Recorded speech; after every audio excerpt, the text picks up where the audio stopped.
This is a guided meditation for deepening our relationship with moments of self-betrayal, as well as welcoming in experiences of self-compassion. I'd like to invite you to start with a gentle self-havening touch, engaging the opportunities of neuroplasticity.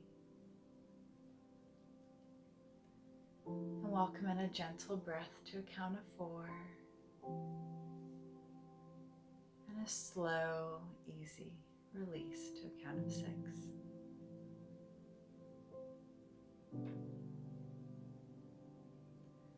And invite your mind to start floating back across the previous days or weeks.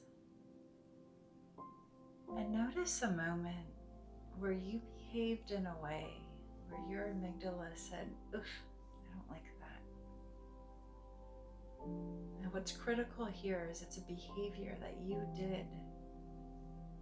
Maybe you self-sacrificed to accommodate somebody else. Maybe you didn't do something. You intentionally left those dishes in the sink knowing that it might drive your partner crazy. That's a good one. Or your laziness or your choices or your self-indulgence, lazy is a powerful word, I know, your self-indulgence overrode what would have been a beneficial, caring relationship with somebody else. Those were both experiences of self-betrayal. Once you found that moment where you behaved in a way that you knew you weren't your best self, that's the easiest way to describe it. Bring it front and center.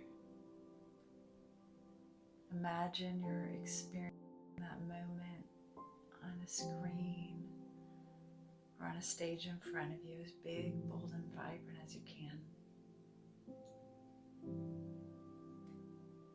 And as you watch that moment unfold, notice the energy in your mind and your body.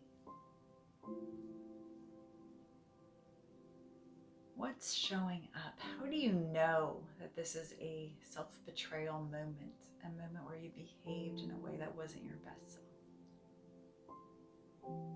Is there a tension in your shoulders?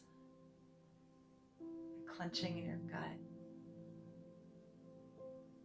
An ache in your head? An energy behind your eyeballs? Everybody's is going to be unique.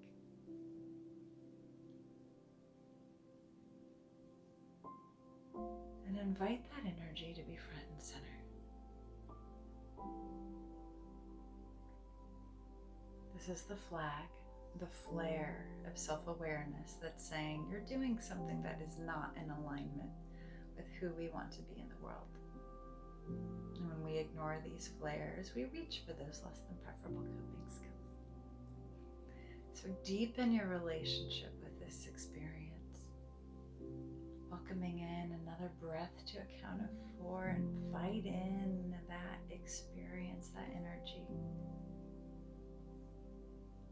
And as you slowly release, imagine gratitude flowing from your core,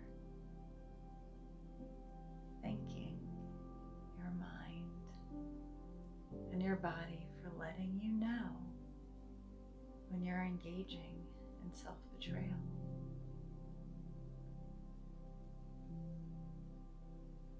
Now invite your mind to start drifting back across the course of your life. And see if you can find the first time you engaged in this version of self-betrayal.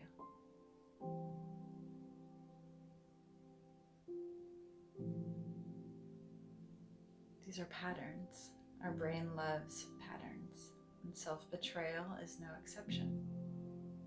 Our brain connects A plus B equals C.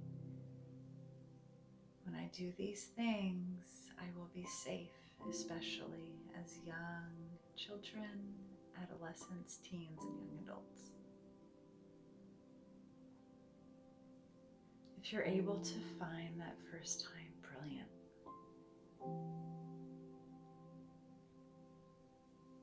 take a moment now and do some journaling. What do you remember from that moment?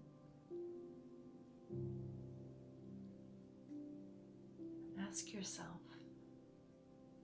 why did you betray yourself, your intuition? And you'll most likely find there was a very good reason. Self-betrayal is based on survival when we break it all the way down to the earliest inception points. And then those patterns emerge and develop across the course of our life into a way of being that doesn't necessarily fit who we are in the present day. As you're exploring the reasons for that initial self-betrayal, dive deeper. Explore what that young self needed or wanted. What should have been but wasn't able to be because of what was happening in that moment. And then notice if there's ways that you can fill in these holes here and now. Maybe you already have. And invite that young self to notice. Share with that young self the way you filled in these holes. They may not know, and therefore these patterns of self-betrayal propagate. Or this is an opportunity to set some intentional drives and goals for what that young self needed so that you no longer need to participate in self-betrayal in the here and now. And just a hint, usually it's self-love, compassion,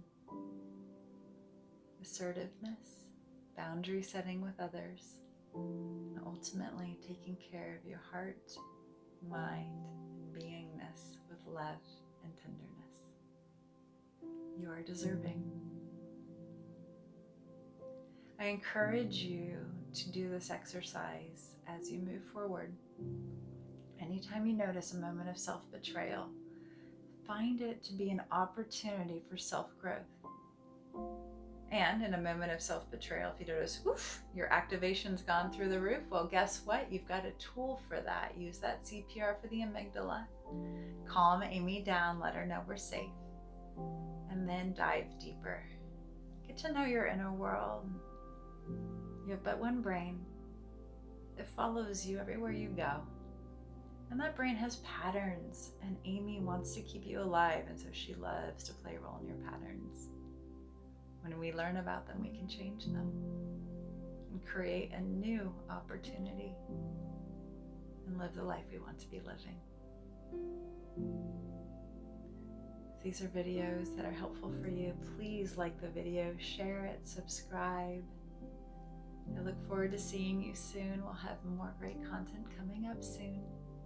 It's an honor being a part of your journey. Take good care.